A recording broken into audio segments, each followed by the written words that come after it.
All right, let's take a look at page 164. We just have a few more examples to go over in relation to this chain rule derivative shortcut that we were looking at yesterday. And I don't think that these last few examples are going to take us all period, which is fine. So you can use the remainder of the period to maybe look at some homework problems or ask some questions if you need to. Tomorrow we'll have a practice day where I'm thinking, do we like the board activities or do we want something different? Boards are okay? All right, I'm not sure if we wanted to spice it or switch some things up. So I'll try to think of some problems or a board activity tomorrow, and then partner quiz on Friday. Okay, and I'll let you know tomorrow who your partners are. All right? So on page 164, we're going to start taking a look at how this chain rule can be applied generically, meaning we don't have an actual equation to help us or that we need to find the derivative of. When I say generic, I normally mean function notation, like h of x, g of x, f of x, whatever the function is. So it's not like the ones we did yesterday where we actually had square roots and linear functions, things like that. So generically for me, at least my terminology, means function notation. So given the graph of h, pictured to the right, we're going to find the equation of the tangent line to the graph of p, though. Okay, but notice how p is comprised of f of x, or h of x. So we'll have to use this information in some capacity, and we're looking for the x value of 4. What do we need to know to write the equation of a tangent line? Point slope. All right, so let's find the point first. So they want the equation line on p of x, so we're going to use the p function to help us find the point as well as the slope. So to find the point at -4, we'll plug it in to our p equation. And when we do that, notice how it involves us trying to identify what is h of -4. Do we know that information? 4, right? Based off the graph they give us. So square root of 4 would be 2. All right, so there's our point value. Let's go ahead and try to figure out the slope. So that would be the derivative of p. And you got to ask yourself, when you look at the p equation, and maybe you say it in your head or say it out loud, which derivative shortcut would lend itself well to this equation? Do you say times, meaning product rule? Do you say division, meaning quotient rule? Do you notice something about the equation? Yeah. I think it is chain rule. Why? Because that's the section we're in? Because that's the section we're in? No? Okay, go ahead. Why chain? Because it's the square root, and you can rewrite that as 1/2, up to the power of 1/2. Up to the power of 1/2. Okay, so maybe that'll help you. If you can identify inside and outside pieces, that's signifying a chain rule shortcut. So I think rewriting it like this might help, okay, because you have inside, outside. So doing our chain rule, we need the derivative of the outside, so that would involve bringing down the 1/2 power. We keep the inside function the same. Since we brought the 1/2 down, the new power would be -1/2, okay, 1 less. And we always finish off the chain rule by multiplying by the derivative of the inside. So if the inside is the h function, we can denote the derivative as h prime. So this is initially what the chain rule gives us. Maybe we can rewrite it or clean it up a bit because we know we're eventually going to have to plug in -4 to get a value. So in the chain rule, everything's being multiplied together, and I do see a negative power, so that means I could move that quantity to the bottom of a fraction, and maybe while I'm at it, I'll change it back to a root. The question is, where do the other pieces go? Because I still have the 1/2 and the h prime to consider. Where can I put those in this fraction? 2's on the bottom, just like it is in the 1/2. Okay. Is that what you're going to say too? Okay. Multiply by 1. Okay, so since it's multiplied by 1, h prime would stay up top. Okay, so here's our derivative. Let's go ahead and plug in -4. So h prime of -4 over 2 square root of h of -4. Okay, now we already figured out what h of -4 was. We said that was 4, just looking at the graph itself. But notice how the numerator is asking us for the slope of the h graph at -4. So at this point that we previously found, what's the slope at that location? -1/2. Okay, basically the slope of the line. So it looks like we have -1/2 over 4 if we simplify the bottom, which would change to a -1/8.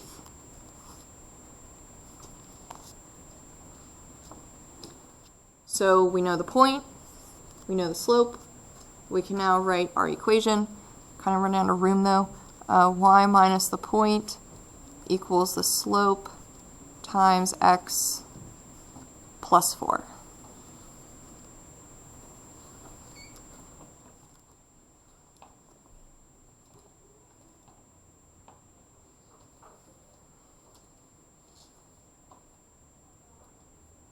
We doing okay?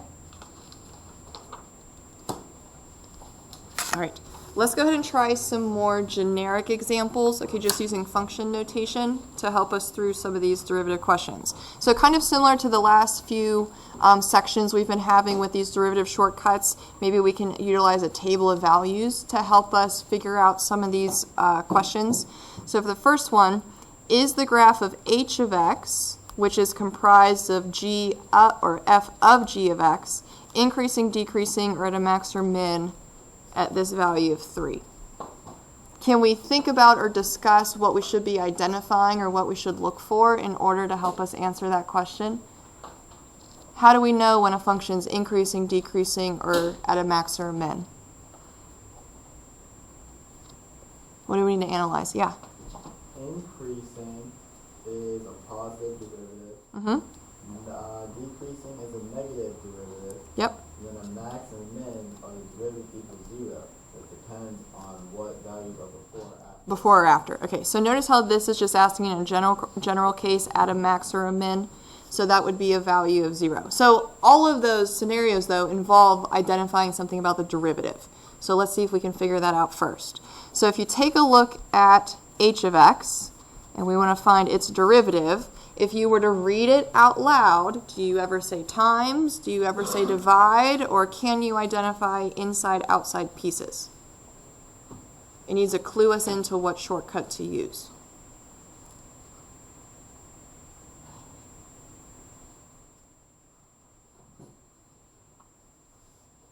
Yeah? The chain rule, because g of x would be inside and f would be on the outside. On the outside. Okay, so we need the derivative of the outside, which we could write as f prime. We need to keep the inside, which is g of x, and then finish off the chain by multiplying by the derivative of the inside. So here's our derivative. Let's plug in 3, and based off our answer, we should know if h of x is increasing, decreasing, or at a max or a min. So we first need to figure out g of 3. Based off the table, that would be 4. And the next x value would be asking us to figure out g prime of 3. Based off the table, that would be 6. But notice how we still have something else to calculate from the table. We got to figure out f prime of 4, which is 8. So it looks like we get 48. So based off that result, what can we say about the h of x graph? According to what Christian told us earlier. Increasing. Okay, so h of x is increasing, specifically at x equals 3, because that's the point we were testing, because the derivative is positive. Again, these are general cases. They're just function notation, not necessarily equations that we need to apply some different shortcuts to. All right, let's try the next one. If p of x equals g of 2x, what's the value of the derivative at 1? All right, let's find the derivative first, and then we'll worry about plugging in 1. So when you look at the equation, do you say times, do you say multiply, or can you identify inside-outside pieces?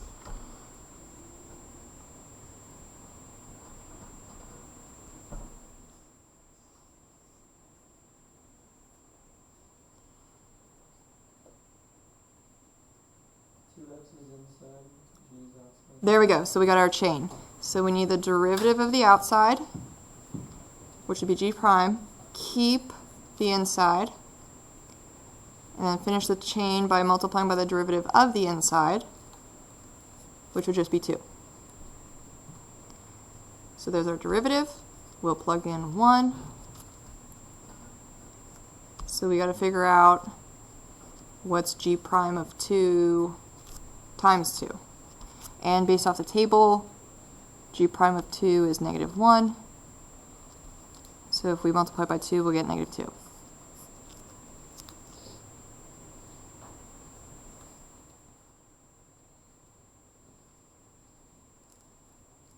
Doing okay still? All right, let's try the next one. If q of x equals the square root of f of x plus g of x, what's the value of q prime of 4? What does this say about the graph of q of x at that spot? Give a reason for your answer. All right, so we'll tackle one thing at a time. Q prime of 4, we got to find the derivative and then plug in 4. So take a look at the equation, maybe read it out loud or in your head. Do you ever say times? Do you ever say multiply? Or can you identify inside-outside pieces? Go ahead, Austin. F of x plus g of x is inside. Inside, and so what's the outside? 1/2. 1/2. Okay, so we can rewrite this if you want to as a power of a half. So we'll do another chain rule. We'll bring down the 1/2, keep the inside. New power would be negative 1/2. And then finish off the chain by multiplying by the derivative of the inside. So the inside was simply f of x plus g of x. We can find the derivative of each one individually. So derivative of f would be f prime, and then the derivative of g would be g prime. If we clean it up, okay, everything's being multiplied together, and I do see a negative power, so I can move that to the bottom. And while I'm at it, I'll change it back to a root. We just got to figure out where everything else is going.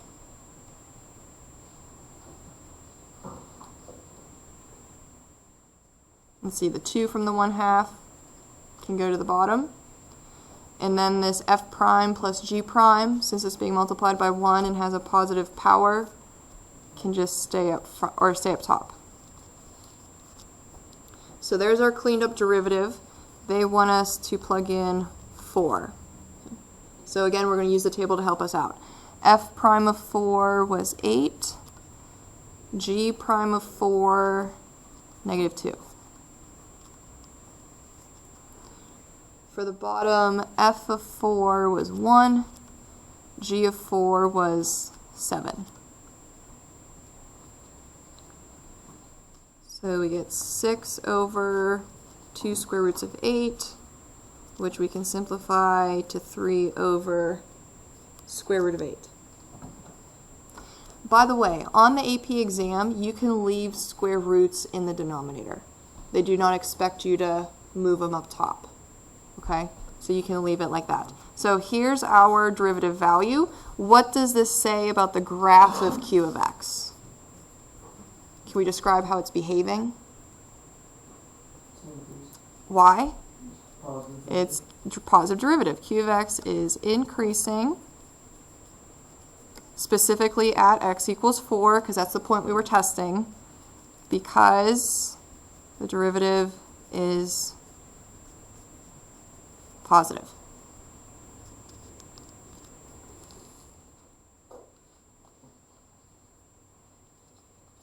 So far, so good? All right. on that back page, I'm going to write down 2 kind of challenge problems for you guys, and I want to see how you do.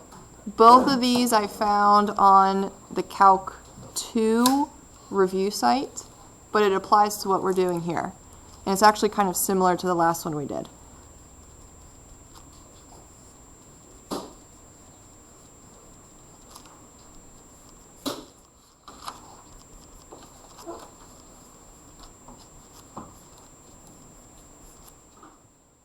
I want you to find the derivative for both of those.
That's you can make the changes to. No, you're not saying that.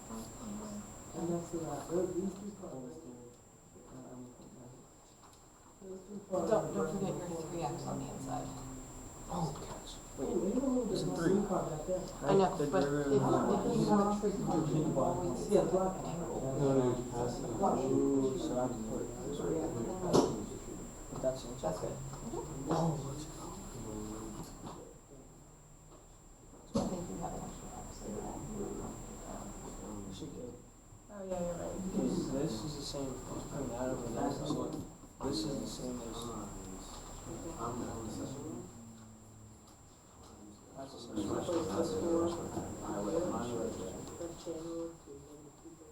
Why did you use it for? Don't you start with product? No, if you get them all by 4, so 4 times negative 1 6 is negative 4 6. Contains 3x. You drop down the power by 1. You get the multiplied by, and then you still have an outside and inside function, so you have to take another chain rule. So derivative of cotangent is negative cosecant squared. And you multiplied by the inside, which is 3x. Derivative 3x. I mean, yeah, Code you could, for- but then you're gonna have to write it, So rewrite then it back, and you do product rule. you Yeah. distribute. Well, then I you just should like wrote it simplify down. that. You ready to check? Kind I'd actually love to. You'd love to? Okay. So taking a look at the first one, if you said it in your head or said it out loud, what shortcuts did you identify? Chain and product. Chain, because we have inside and outside. Maybe you want to do this. Why also product? Yeah? Because f of x and g of x are multiplied by each other. Okay, so we have f of x times g of x. So you should have used product rule, but also chain rule. Which one is the main one that applies to the whole thing? Chain, right? Because that's the inside outside. Okay, so chain rule, derivative of the outside. So we'll bring down the 1/2, keep the inside, new power drops by 1, and finish off the chain rule by multiplying by the derivative of the inside, which we said was a product rule. So what's our phrase for product rule? 2 plus 2d1. Okay, now when I was walking around, some of you for this ending piece here just did f prime, g prime, which I understand why. But if you're multiplying them together, we have to use the product rule shortcut. So that would be 1d2 plus 2d1. Do we understand that last part? Okay. Now, if you left it like that, that's okay because I didn't ask you to clean it up, but you technically should try to. That way we can utilize it if we had to. So all of this would be multiplied together. Negative power can move to the bottom. Let's see. The 2 from the 1/2 can be on the bottom. And then this product rule that we have has a positive power on it, so we can leave it in the top. You were very close. If you had f prime, g prime, you were very close. It was just the product rule part that was a little off. Any questions for the first challenge one? No? All right. What about the second one? Did we rewrite it somehow to help us out? Yeah. How? Put it all in parentheses and move the 4 exponent to the outside. Okay. Not all of it, though. The negative 1/6 will stay out front because this 4 is only on the cotangent piece. Okay, like that. You still got the right answer. Somehow he still had the right answer, which was nice. What shortcuts did you notice? If you read it out loud, go to Christian. How many times? Double. Twice. You have 2 inside-outside pieces. Okay, so think about the onions, the layers. We're going to peel 1 layer back at a time. So derivative of the or initial outside, that would involve the 4 and the negative 1/6. So we'll bring down the power of 4. That would change this to a negative 2/3 if we simplify it. We'll keep the inside, and the new power would be 3. So we peeled 1 layer away. But we have to finish off the chain by multiplying by the derivative of the inside, which was the cotangent and 3x part. So we have another inside-outside piece. cotangent is out, 3x is in. So chain rule again, what's the derivative of cotangent?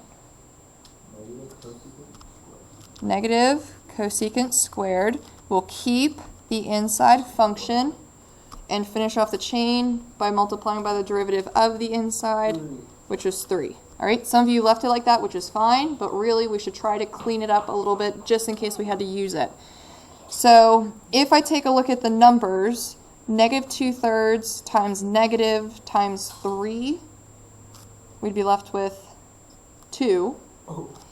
This portion we can rewrite as cotangent cubed of 3x. And this term is no longer negative, so we'll just copy it down positively. How'd we do on that challenge one? So now. Pretty close. It's okay. Again, it's going to take practice. Okay? So that's it for this section. Remainder of the period you can use as some homework time, and tomorrow we'll have our practice day.